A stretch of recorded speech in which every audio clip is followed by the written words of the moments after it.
भारत के एक छोटे से गांव विजयनगर में विनीत रहता था। घर छोटा सा, मिट्टी का, लेकिन सपनों से भरा। माँ सरोज और पिता विनोद कुमार रोज उसे पढ़ाई के लिए प्रेरित करते, लेकिन विनीत का मन किताबों में नहीं, दोस्तों और मजे में था। एक दिन विनोद कुमार शहर गए। थकान के चलते चाय पीने होटल रुके। तभी सामने उन्होंने देखा, उनका बेटा विनीत दोस्तों के साथ ठहाके मार रहा था। विनोद कुमार का दिल धक से रह गया। उन्होंने धीरे से कहा, बेटा, ये वही पैसे हैं ना जो किताबों के लिए थे?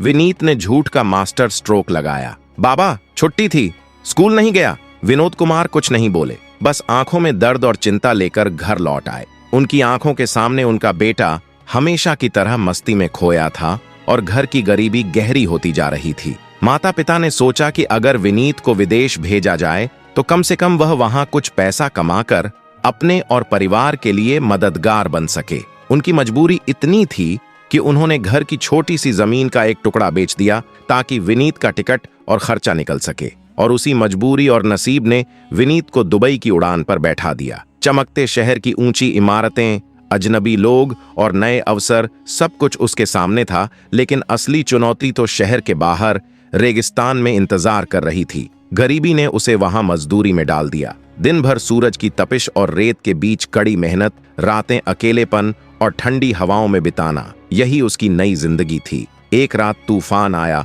और रेगिस्तान सुनसान और खतरनाक लगने लगा। तभी 5 खूबसूरत अरबी लड़कियां उसी रेगिस्तान में फंस गईं। उनकी कार खराब हो गई थी और रात ठंडी और डरावनी थी। विनीत ने बिना सोचे उन्हें अपनी झोपड़ी में ले लिया। लड़कियां उसकी मदद के लिए मजबूर थीं, लेकिन विनीत ने अपने भीतर छुपे किसी अजीब रहस्य का फायदा उठाया। धीरे धीरे वह 5 की हर जरूरत पूरी करने लगा, पैसे लेने से लेकर घर तक जाने तक। रात होते ही लड़कियां उसकी हर ख्वाहिश मानने लगीं। तो सवाल उठता है, उस गरीब मजदूर के पास आखिर ऐसा क्या राज था कि 5 हसीन लड़कियां उसकी हर बात मानने पर मजबूर थीं? आज की कहानी में हम उसी रहस्य की परतें खोलेंगे। बने रहिए इस दिलचस्प सफर के लिए। एक दिन विनीत के पिता विनोद कुमार किसी काम से शहर गए। थकान की मार से बेहाल वे एक छोटे से होटल में चाय पीने रुके। तभी उनकी नजरें सामने पड़ीं। विनीत, उनके अपना बेटा, दोस्तों के साथ बैठा ठहाके मार रहा था। दिल की धड़कनें जैसे ठहर सी गईं। विनोद कुमार का कदम थरथरा गया। धीरे धीरे उन्होंने बेटे के पास जाकर बैठना ही सही समझा। विनीत ने जैसे ही पिता को देखा, उसका चेहरा पीला पड़ गया। बाप की आवाज ठंडी थी, लेकिन भीतर तक छू जाती थी। बेटा, ये वही पैसे हैं ना जो स्कूल और किताबों के लिए थे, यहाँ उड़ा रहे हो? विनीत झूठ बोलने की कोशिश करने लगा। बाबा, आज स्कूल में छुट्टी थी तो दोस्तों के साथ आ गया। लेकिन विनोद कुमार सब समझ चुके थे। उन्होंने बस इतनी बात कही जितनी भीतर की बेचैनी को दर्शा सके। अगर छुट्टी थी तो घर चले आते, खेतों में मेरा हाथ बटाते। मैं बूढ़ा हो गया हूँ, गर्मी सर्दी झेल कर दिन भर खपता हूँ ताकि तू कुछ बन सके। विनीत शर्म से गड़ गया, नजरें नीची कर बोला, बाबा, गलती हो गई, अब ऐसा नहीं होगा। विनोद कुमार ने कुछ नहीं कहा, बस चुपचाप घर लौट आए। उस रात वे आंगन में टहलते रहे, मन में उमड़ते विचारों के साथ, जैसे दिल के भीतर कोई तूफान कैद हो। लेकिन उसी रात उन्होंने एक ठोस फैसला कर लिया। अब वे बेटे की बातों पर नहीं, अपनी आंखों पर भरोसा करेंगे। घर पहुंचते ही विनोद कुमार का सब्र टूट गया। उन्होंने विनीत का बाजू पकड़ लिया और आवाज में ढेर सारी दर्द और नाराजगी झलकते हुए कहा, विनीत, तुमने कहा था कि कल स्कूल में छुट्टी थी, लेकिन हकीकत यह है कि तुम पिछले 1 साल से स्कूल गए ही नहीं। आखिर क्यों? हमने तुम्हें किस चीज की कमी दी थी? उनकी आवाज भर्रा गई और हर शब्द में संघर्ष झलक रहा था। मैं दिन भर खेतों में मजदूरी करता हूँ, चाहे तपती गर्मी हो या गला देने वाली सर्दी, बस इसलिए कि तुम पढ़ सको। मैं अपने लिए नए कपड़े नहीं खरीदता, लेकिन तुम्हारे लिए यूनिफॉर्म लाता हूँ। तुम्हारी माँ अपनी दवाइयाँ छोड़कर पैसे बचाती है ताकि तुम्हारी किताबें आ सकें, और तुमने हमें धोखा दिया। ना स्कूल गए, ना पढ़ाई की, बस पैसे बर्बाद करते रहे। कहते कहते विनोद कुमार की आंखों से आंसू बह निकले। सरोज चुपचाप बेटे का चेहरा देखती रही, फिर धीरे धीरे कमरे में चली गई। बाप भी अंदर चले गए। विनीत वहीं कोने में खड़ा रह गया, शर्म और अपराध बोध के बोझ तले दबा हुआ। पहली बार उसे असली एहसास हुआ कि उसने वाकई गलत किया है। दिल में एक अजीब सा भारीपन फैल गया, पछतावे और अपराध बोध का। उसे लगा कि माँ बाप ने जो कुर्बानियां दी, उसने उनके बदले सिर्फ धोखा दिया। उस रात विनीत की नींद उड़ा रही। बिस्तर पर करवटें बदलते हुए उसने मन ही मन एक फैसला किया, अब चाहे जो हो, वह माँ बाप को अपने बेटे पर गर्व करने का मौका देगा। अगली सुबह तैयार होकर उसने नौकरी की तलाश में निकल पड़ा। दिन भर शहर की गलियों और दुकानों में भटकता रहा, मगर हर जगह वही सवाल सुनाई देता, कितनी पढ़ाई की है? और विनीत चुप रह जाता। बिना पढ़ाई के कोई उसे अच्छी नौकरी पर रखने को तैयार नहीं था। शाम को थका हारा घर लौटते हुए वह सोचता रहा, अगर पढ़ लिख कर कुछ नहीं बन सका तो कम से कम मेहनत से कमाकर घर का बोझ तो नहीं बनूं। अगले दिन से उसने मजदूरी शुरू कर दी। कभी ईंटें ढोता, कभी ठेला खींचता, कभी छोटे मोटे काम करता। जो भी कमाया सीधे माँ के हाथ पर दे दिया। सरोज मुस्कुरा उठी। विनोद कुमार भी संतोष भरी नजरों से बेटे को देखते रहे, लेकिन मन में एक टीस रह गई। उनका बेटा मजदूर बन गया, जबकि उनका सपना था कि वह बड़ा अफसर बने। कुछ दिन बाद विनोद कुमार और सरोज के बीच गंभीर बातचीत हुई। बच्चा अब संभल गया है, लेकिन यहाँ मजदूरी से न उसका भविष्य बनेगा न घर चलेगा। क्यों ना इसे विदेश भेज दें, शायद वहां कुछ कमा सके। विनीत चुपचाप यह सब सुनता रहा। रात भर उसने सोच विचार किया। अंत में उसने मन में ठान लिया, अगर दुबई चला जाऊं, भले ही वहां भी मेहनत करनी पड़े, कमाई यहाँ से कई गुना ज्यादा होगी। अम्मा की इच्छाएं पूरी होंगी, अब्बा को खेतों में इतनी थकान नहीं झेलनी पड़ेगी। अगली सुबह विनीत ने माँ बाप से कहा, अम्मा अब्बा मैं तैयार हूँ, बस आप लोग इंतजाम कर दो, मैं विदेश जाऊंगा। विनोद कुमार ने गंभीर आवाज में कहा, पहले कागजात बनवा लो, फिर बाकी बंदोबस्त मैं देख लूंगा। विनीत ने जल्दी जल्दी सब कागजात तैयार करवा लिए, लेकिन सबसे बड़ी रुकावट पैसों की थी। विनोद कुमार के पास इतना पैसा नहीं था। अंततः उन्होंने दिल पर पत्थर रखकर अपनी पुश्तैनी जमीन का एक छोटा टुकड़ा बेच दिया, ताकि बेटे का टिकट और शुरुआती खर्चा निकल सके। कुछ ही हफ्तों में विनीत दुबई पहुंच गया। वहां उसने एक पुराने जानकार मजदूर के पास ठिकाना लिया। नई भाषा, अनजाना माहौल, सब कुछ अलग था, लेकिन विनीत ने हिम्मत नहीं हारी। कुछ ही दिनों में उसे छोटे मोटे कामों की मजदूरी मिलने लगी। कभी सामान उठाता, कभी सफाई करता, कभी बाग में काम करता, मगर तनख्वाह इतनी कम थी कि मुश्किल से अपना गुजारा होता। माँ बाप को पैसे भेजने के लिए तो और भी कुछ नहीं बचता था। उसके दिल में बस एक ही तमन्ना थी, ऐसा काम मिले जिससे माँ बाप की सारी तकलीफें दूर हो जाएं। एक दिन एक दोस्त ने उसे सुझाव दिया, एक काम है, मुश्किल जरूर है, मगर तनख्वाह बहुत अच्छी है। अगर कर सको तो माँ बाप की हर ख्वाहिश पूरी हो सकती है। विनीत की आंखों में चमक आ गई। उसने तुरंत कहा, बताओ क्या काम है, मैं हर चीज करने को तैयार हूँ। दोस्त ने उसे बताया कि शहर से बहुत दूर एक वीरान इलाका है, जहाँ एक बड़ा फार्म है। खजूरों का बाग, ऊंट और बकरियों की देखभाल करनी है। जगह सुनसान है, लेकिन तनख्वाह 5 से 6 हजार दिरहम मिलेगी।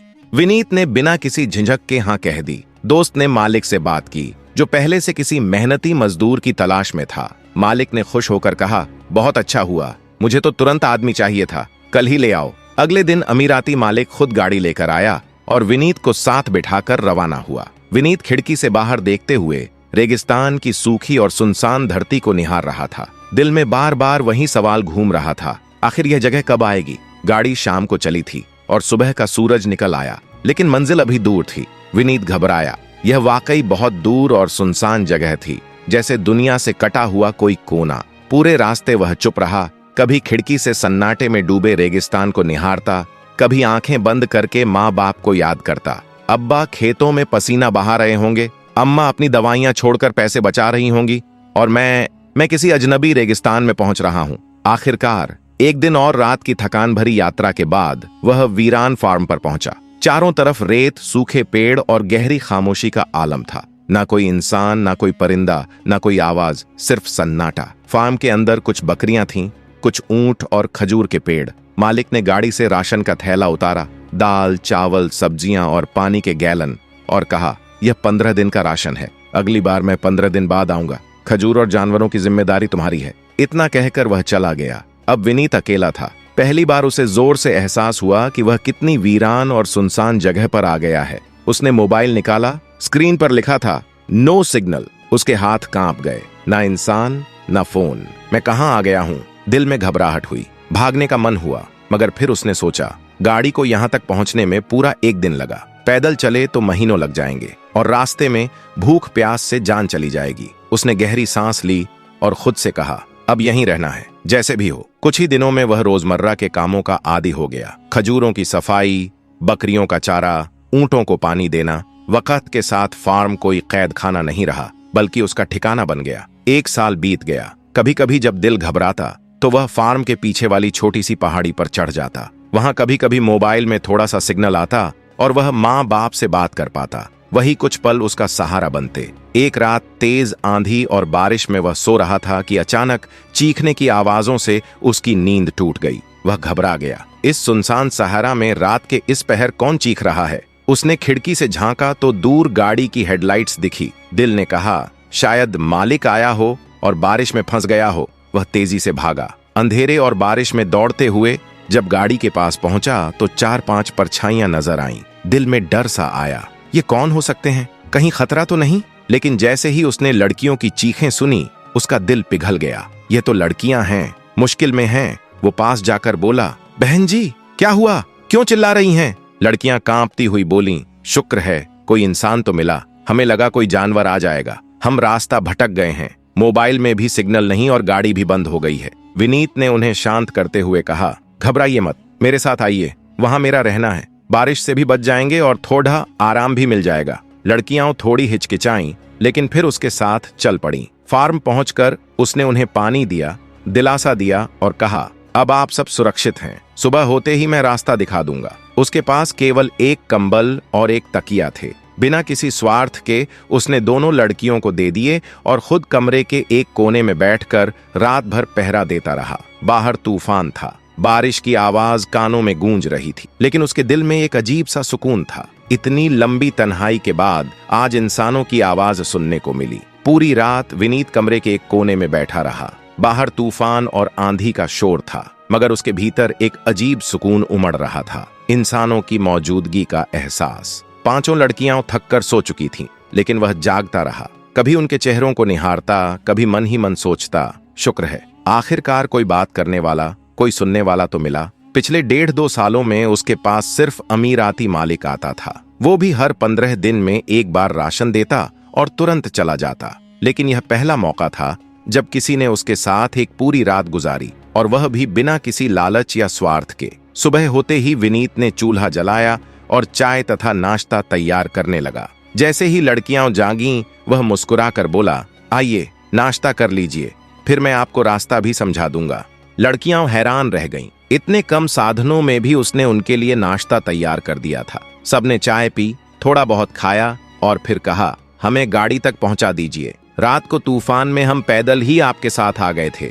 जब वे गाड़ी के पास पहुंचे तो देखा कि गाड़ी रेत में धंस चुकी थी। बार बार स्टार्ट करने की कोशिश हुई, धक्का लगाया गया, बोनट खोला गया, पर कोई फायदा नहीं हुआ। लड़कियां मायूस हो गईं। विनीत ने मन ही मन सोचा, चलो एक रात और साथ रहेंगे। लड़कियों ने विनीत से कहा, कुछ कीजिए ना, गाड़ी चलवा दीजिए। विनीत हल्की मुस्कान के साथ बोला, मैं कोई मिस्त्री तो नहीं। कोशिश की मगर कुछ हुआ नहीं। फिर उसने उन्हें समझाया, मेरे मालिक को आए हुए आज 10 दिन हो चुके हैं। वह हर 15वें दिन आता है, हो सकता है अगले 5-6 दिन में आ जाए। अगर वह आया तो गाड़ी भी देखेगा और आप लोग उसके साथ शहर जा सकेंगी। लड़कियां आपस में सलाह करने के बाद मान गईं। चलिए, यहाँ कम से कम सुरक्षित तो हैं, 5 दिन और सही। वे सब वापस फार्म पर लौट आए। अब उनके चेहरों पर डर की जगह मुस्कान थी। उत्सुकता में उन्होंने विनीत से सवाल करना शुरू किया, आप कहाँ के हैं? विनीत ने जवाब दिया, मैं भारत से हूँ। लड़कियां हैरानी से पूछ बैठीं, ऐसी वीरान जगह पर कैसे रह लेते हैं? कैसी मजबूरी है?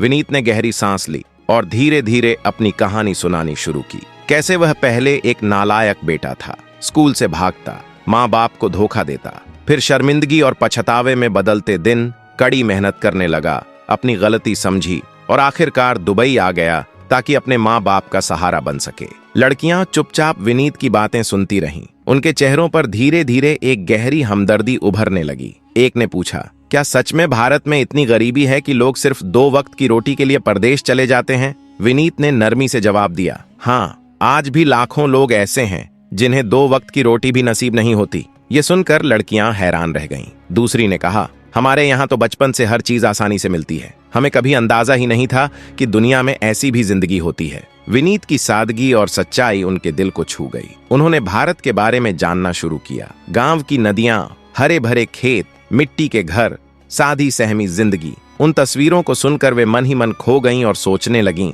हमें जरूर भारत जाना चाहिए, कितना खूबसूरत और सच्चा देश है। फिर उन्होंने विनीत से वादा किया, अगर हम कभी भारत आए तो तुम्हारे घर जरूर आएंगे। विनीत मुस्कुराया और बोला, जरूर, अगर उस वक्त मैं भारत में हुआ तो तुम्हें अपने हाथ की चाय पिलाऊंगा। लड़कियां हंस पड़ीं और बोलीं, नहीं, अगर हम आएंगे तो तुम्हें भी अपने साथ ले जाएंगे। इस हंसी मजाक ने उनकी तन्हाई को थोड़ी सी कम कर दिया और उस वीरान जगह में एक हल्की गर्माहट भर दी। 5 दिन ऐसे ही बीत गए, मगर अमीराती मालिक नहीं आया। लड़कियां परेशान होने लगीं। आपने कहा था कि वह हर 15वें दिन आता है, अब तो 6 दिन हो गए। विनीत भी सोच में पड़ गया। हाँ, मैं भी हैरान हूँ, और अब तो राशन भी खत्म होने को है। यह सुनकर लड़कियां और घबरा गईं। मन ही मन उन्होंने ठान लिया कि जब शहर वापस जाएंगी तो अपने माँ बाप को सब कुछ बताएंगी और इस विनीत जैसे इंसान को इस कैद से निकालकर एक बेहतर जिंदगी दिलाएंगी। उसी शाम अमीराती मालिक फार्म पर आया। विनीत ने बिना झिझक उसे सब कुछ बता दिया।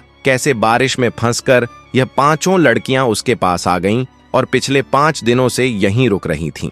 मालिक ने कोई नाराजगी नहीं दिखाई, बल्कि खुद ही उन्हें गाड़ी में बैठाकर शहर वापस पहुंचा दिया। शहर में लड़कियों के माता पिता बेहद घबराए हुए थे, लेकिन जब बेटियों ने पूरी सच्चाई बताई, विनीत की ईमानदारी, उसकी फिक्र और उसकी सच्चाई तो उनका दिल भी पिघल गया। उन्होंने बेटियों से कहा, अगर वो लड़का तुम्हारे साथ काम करने को तैयार हो तो जरूर लाओ। ऐसे लोग आजकल बहुत मुश्किल से मिलते हैं। कुछ दिन बाद वो 5 लड़कियां फिर से फार्म पर आईं। वही सादा कपड़े, वही मुस्कान और साथ में एक नई पेशकश। उन्होंने कहा, विनीत भैया, हमारे साथ चलिए, हम आपको दुगनी तनख्वाह देंगे, एक आरामदायक जगह, इज्जत और छाम वाला घर, सब कुछ मिलेगा। विनीत कुछ पल चुप रहा, फिर धीरे से बोला, यहाँ मैं अकेला जरूर था, मगर आप सबकी मेहरबानियों ने मुझे फिर से इंसान बना दिया। अगर आप इजाजत दें तो मैं चलने को तैयार हूँ। बस फिर क्या था, वो सब उसे अपने साथ ले आईं। अब विनीत का एक नया सफर शुरू हुआ। वो उनका ड्राइवर भी था, मददगार भी, और धीरे धीरे दोस्त भी बन गया।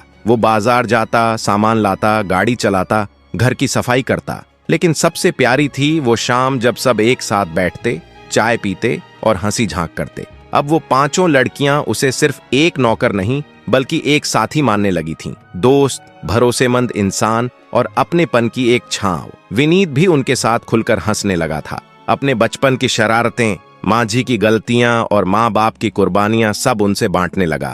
वक्त कैसे बीता पता ही नहीं चला। 2 साल गुजर गए और विनीत भारत ना जा सका। एक दिन लड़कियों ने पूछा, विनीत, तुम आखिरी बार कब घर गए थे? उसने नजरें झुका लीं। 2 साल हो गए, लेकिन यहाँ काम इतना रहा कि वक्त का एहसास ही नहीं हुआ। लड़कियों ने कहा, अब तुम छुट्टी पर जाओ, हम तुम्हें अच्छी खासी रकम देंगे, शॉपिंग भी करवा देंगे। अपने माँ बाप के साथ वक्त बिताओ, फिर वापस आ जाना। ये विनीत के लिए एक चौंकाने वाला लम्हा था। उसे इतने पैसे कभी एक साथ नहीं मिले थे। उन्होंने उसके लिए नए कपड़े खरीदे, तोहफे दिए, टिकट दिलाया और कहा, अब जाओ और अपने गांव वालों को बताओ कि विनीत अब बदल चुका है। जब वह अपने गांव पहुंचा तो हर कोई हैरान रह गया। वही लड़का जिसे सब नाकारा समझते थे, आज गाड़ी में आया था, नए कपड़ों में, और एक सुकून भरी खामोशी के साथ मजबूती से खड़ा था। माँ बाप तो खुशी से रो पड़े। पिता ने उसके कंधे पर हाथ रखा और बोले, बेटा, अब सब कुछ है, घर, इज्जत, गाड़ी, अब शादी भी कर लो। विनीत मुस्कुराकर बोला, अभी नहीं बाबा, शादी का वक्त आएगा तो खुद बताऊंगा,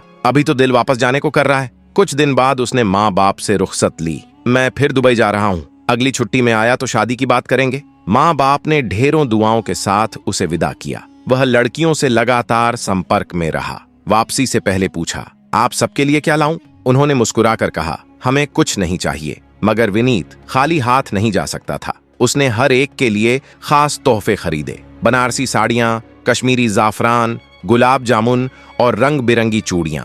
जब वह दुबई पहुंचा और यह तोहफे लड़कियों को दिए तो वह खुशी से झूम उठी। अब वह सिर्फ उनका नौकर नहीं रहा था, बल्कि उनकी जिंदगी का हिस्सा बन चुका था। जहां वे जाती वह उनके साथ रहता, बातें करता, हंसता, शेयर करता। विनीत उनके लिए सुकून और भरोसे का नाम बन गया था। और इसी खामोश अपनापन में एक नया जज्बा जन्म लेने लगा, मोहब्बत। 5 लड़कियां, अलग अलग मिजाज, अलग अलग रंग, मगर दिल सबका एक जैसा। वो सब विनीत को चाहने लगी थीं, शायद उससे मोहब्बत भी करने लगी थीं। अब तक विनीत उन 5 लड़कियों का भरोसा, दोस्त और जरूरत बन चुका था। वो जहां भी जाती विनीत उनके साथ होता। घर के काम हो, बाहर की पार्टी या बाजार जाना या कोई जरूरी काम, हर जगह वही उनका साथी था। मगर धीरे धीरे उस अपनापन में एक अजीब सी बेचैनी घुलने लगी थी। अगर किसी एक लड़की को कुछ काम होता तो वह झट से आवाज देती, विनीत भैया, आज मेरे साथ चलना है। विनीत सादगी से साथ चला जाता, लेकिन जैसे ही वह बाहर जाता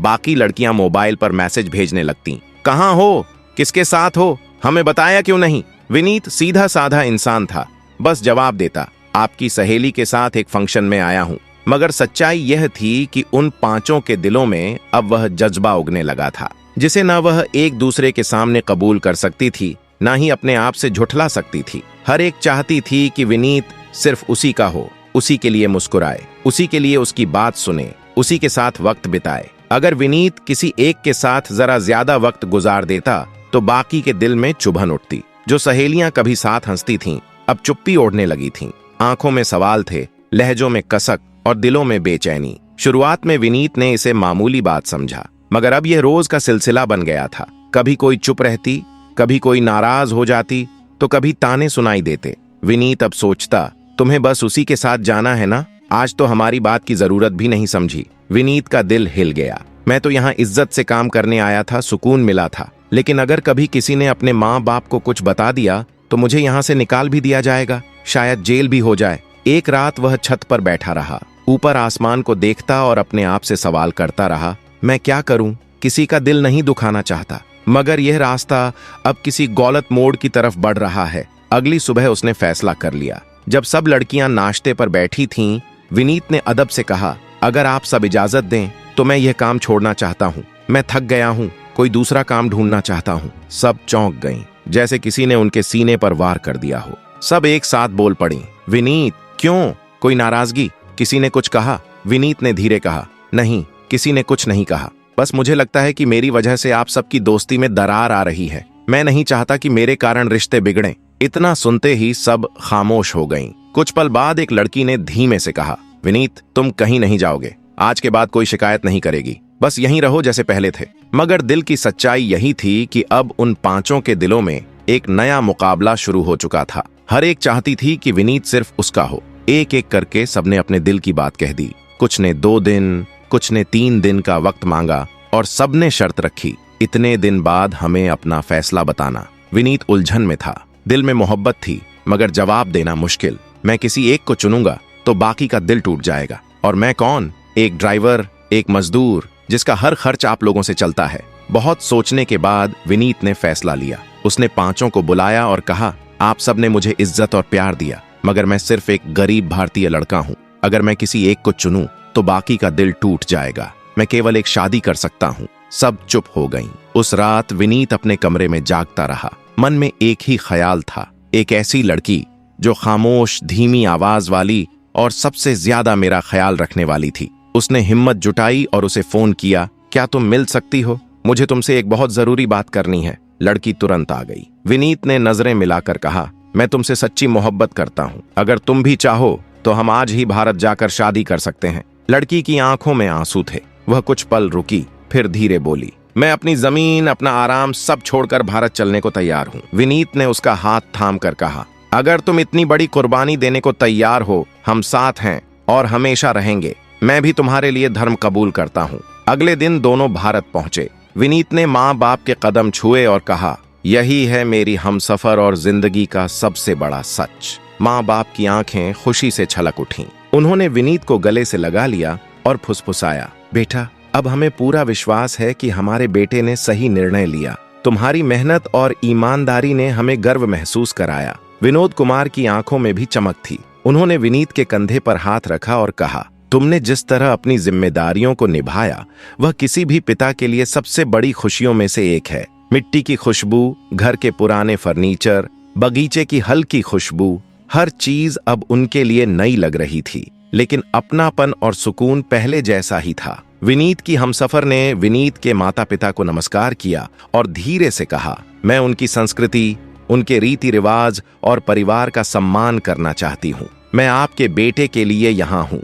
माँ बाप ने उसकी आंखों में झांकते हुए महसूस किया कि वह उनके बेटे की खुशियों और सुरक्षा के लिए सही फैसले लेने को तैयार है। विनीत ने फिर कहा, अम्मा अब आप फिक्र मत करें, मैं अपनी हमसफर के साथ सही राह पर चलूंगा और आपकी दी हुई शिक्षाओं को कभी नहीं भूलूंगा। घर के आंगन में बैठकर दोनों ने चाय पी और पुराने समय की यादों में खो गए। विनीत की हमसफर ने विनीत को धीरे से कहा, तुम्हारी मेहनत और ईमानदारी ने मुझे भी प्रभावित किया। मैं हमेशा तुम्हारे साथ रहूंगी। विनीत ने मुस्कुराते हुए उत्तर दिया, और मैं भी। हर मुश्किल में, हर खुशी में तुम्हारे साथ रहूंगा। माँ बाप ने दोनों को देखकर एक दूसरे की तरफ देखा और मन ही मन भगवान का धन्यवाद किया कि उनका बेटा इतना समझदार और प्यार करने वाला इंसान बन गया। यह दृश्य केवल एक परिवार की खुशी नहीं, बल्कि वर्षों की संघर्ष और बलिदानों की एक सच्ची कहानी थी। इस दौरान विनीत ने महसूस किया कि जीवन में असली सुख केवल पैसा, नौकरी या आराम में नहीं,